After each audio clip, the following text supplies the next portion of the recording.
Walker as well. With the Tigers, 1995 through 1998, he was outstanding following that brilliant career with the Chargers on the West Bank. And of course, his career at O'Perry Walker netted him special honor as he's been recognized as one of the top 20 players in the 20-year history of Friday Night Football on WGNO ABC 26. If you watched Ed's show this past Friday night, you will have seen Herb and heard him speaking and saw him distinguishing himself well before the camera, which he can do. He's got a youngster doing a pretty good job at Newman right now. That's a freshman that other coaches don't want to see for years to come.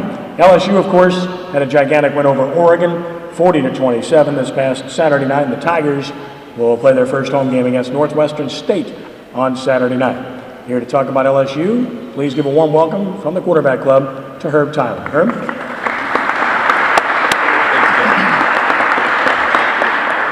Thank you guys for having me. Thanks to the Quarterback Club. Thanks to Ken for having me again. I'm here to discuss a little bit of LSU football. I'll give my thoughts on this past weekend's game. First and foremost, first thing I got to say is go Tigers. We really showed why we were ranked number 4 going into the preseason here. We played against a really tough, fast, smart, and determined Oregon Duck team that really gave it all, and they put and laid it all out on the field on Saturday. But they ran up against a Tiger team that was not to be denied. With all of the scandals and all of the little nasty details that we had over this past summer, I think the guys really responded in a positive manner to overcome those particular obstacles and to become victorious on Saturday night. Offense and defensive line just told the whole story. We were bigger, we were stronger, we were much more determined. We pushed their defensive line around. And then our defensive line just really mauled over their offensive line. LaMichael James couldn't get out and do anything. The quarterback couldn't do anything either. But that's what really told the story.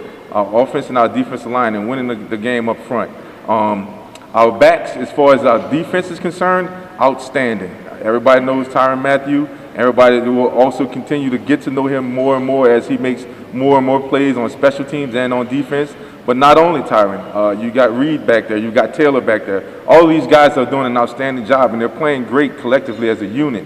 And that's what you want to see, including the linebackers. These guys are all new guys, and they're all flying to the ball, and they're all leaders, and they're all stepping up. And that's what you want to see out of this team in the first game, especially against an opponent as Oregon and as well as those guys are. And then, you switch over to the offensive side of the ball. As far as the receivers are concerned, you have a young receiver in Odell Beckham, who I really love. He's a Newman grad, and I think he's going to be something special for the Tigers to come. Ruben Randall, he's just great. You get the ball anywhere around his vicinity, he's going to catch it. He's going to make something happen. And then, you can't say enough about our running backs. Our running backs are bulls. You give them the ball, and they're going to find the seam, and they're going to make the defensive guys pay for trying to tackle him. With Ware and Ford, those guys were outstanding. I think Alfred Blue got a chance to run the ball a little bit, but those guys did a great job. But all compliments comes to the offense and defensive line once again. Jared Lee, I thought Jared Lee did a great job of being efficient. I thought he did a great job of playing his role that he needed to play for this particular game, and only God knows how many more games, but he's only going to get better. I'm hearing my friends say, Jared Lee did great, but we really want Jefferson back. Well, it's a tough situation right now for Jefferson, and he needs to take care of his business off the field and get himself straight first of all before he can even attempt to think about playing football again. But with Jared Lee stepping into that fold, I couldn't ask for anybody else to come in and do a better job. It doesn't matter. The biggest thing is to come out on top with the win as a number 4 ranked team in the country. And Jared Lee proved that he can lead this team to victory pretty much against anybody. We didn't call upon him to throw the ball much or to make huge decisions as far as scanning and reading the defenses and getting the ball to the right receivers or whatnot. That wasn't the game plan. The game plan was to run, and Oregon, stop us if you can, and we're going to run until you do. And they couldn't. And then we mixed up a little play action pass here and there. Got D'Angelo Peterson the ball, which I thought he played a great game also. He really showed why he's I believe one of the top tight ends in the country. It's kind of difficult to stop that. It's old-fashioned football. And that's what LSU is about. We have what we used to call, running back U. When I was there, it was Kevin Falk, Rondell Mealy, Cecil Collins, Kendall Cleveland, and I can go on and on and on. And here we are today still talking about the same things. It's not about, we don't throw 1,000 passes a game. We run the ball first to set up the pass, and we play outstanding defense. We run to the ball, we're fast, we're physical, we're dominating on defense, and we play great special teams.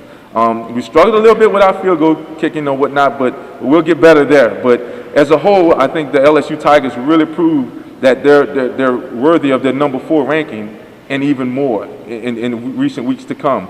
I'm really circling every game here from now on. I don't care who we play. We have to come out and we have to show the same dominance and have to show the same confidence and the same determination that we showed against Oregon in order to be the champions at the end of the season. Now, I predicted that we would be number 1 at the end of the season, and I'm sticking with that prediction.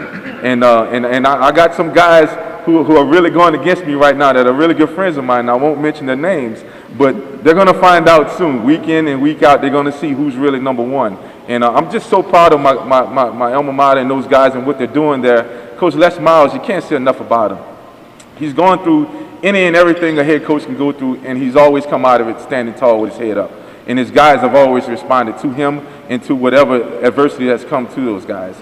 And, he's put together a great coaching staff, a great recruiting coordinator in Frank Wilson, who's always going to get the recruits in. And, that's the reason why we're ranked number 4 going into the season this year. And I just can't say enough about those guys. And I really, really enjoy watching the game on Saturday. And we really showed what a real SEC team is all about. I really don't have much more to say, but that's about the gist of my opinion on what happened. And I just think we're going to end up number 1 and hoisting the championship trophy coming the end of the season. Questions? Anybody have any questions?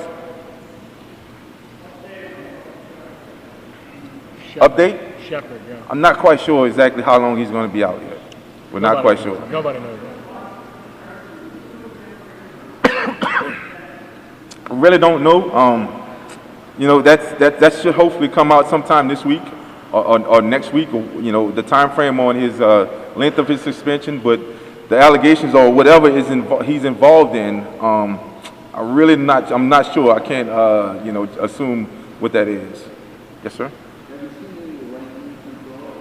I haven't seen any of the rankings yet, but I anticipate we'll move up to 3. Oklahoma stay with 2. 2 in the coaches poll and 3 go. in the AP. Two in the AP and 2 in the coaches, or 3 in the coaches? 2 in the AP, 2 and 3. Yes, sir. He did split playing time with Eli. Eli started the game, and Jay came in the second series, and they kind of, I guess went series for series, if you will. He ended up throwing a touchdown pass, which was his first in his little long career that he has. He fumbled the ball pretty much. He fumbled the ball, I think, 2 or 3 times, and he was really down on himself for that. But I had to give him a hug and tell him, son, I love you. You're 14 years old. You're playing against, probably one of the best 2A teams in the state. And you played in a monsoon, and this was your first game ever. I said, you got 39 more regular season games to play. Don't worry about it. You'll be just fine. Yes, sir. Tyron, yeah, definitely.